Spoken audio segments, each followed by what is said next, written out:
Okay, welcome to a class today on space and time vocabulary. So I've given it a title. I've chosen Alexander Pope's lovely chiasmus.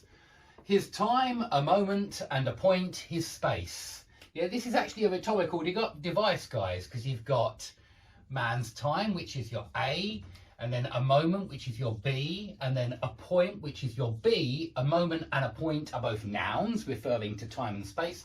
And then his space, which is A. That's called a chiasmus, when you've got different words, but still related, connected. Time and space are connected. Moment and point are connected. Anyway, I thought I'd put that up because I think he's trying to emphasize how short life is, how fleeting our time is on this earth, how brief our spell is alive on this earth, and how small our space is as well, a point. Yeah, and I'm in a very small, cramped shed, and so I can relate to this, certainly. Anyway, we're going to look at time and space vocabulary. So all of these adjectives work very well with space, and I want to make this really clear right from the beginning. There is two types of space. There is countable space, which is a space. In other words, a very specific space, an area. So we certainly say a parking space, and we say an empty parking space, a vacant parking space, or an occupied parking space. You could say that as well, an occupied parking space, or a full parking space, although we don't normally say that. The parking space is full, it's occupied, it's not empty is what we say. But you can use all of the following with countable spaces. And please remember, this is countable space, yeah? There's an A before it. So you can talk about a confined space.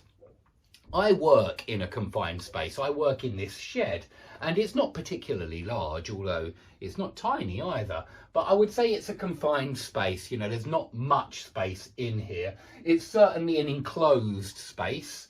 Yeah, there's only one window, and that's at the front, but it's enclosed in the sense that it's got walls all the way around it and a ceiling.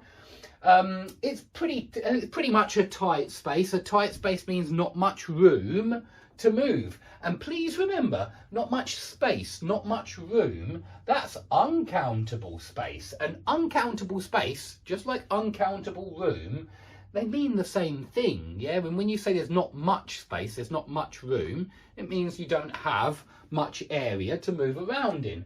So in this shed, it's an enclosed space, it's a tight space because I've got so much furniture, and the furniture, and not just the furniture actually, all my junk, all my rubbish takes up a lot of space. And so I don't have much space in here to walk around. So it's a tight space. It's not a huge space, it's not a vast space, it's not a large space, okay? So all those words work very well with countable space, and certainly an empty parking space, a vacant parking space.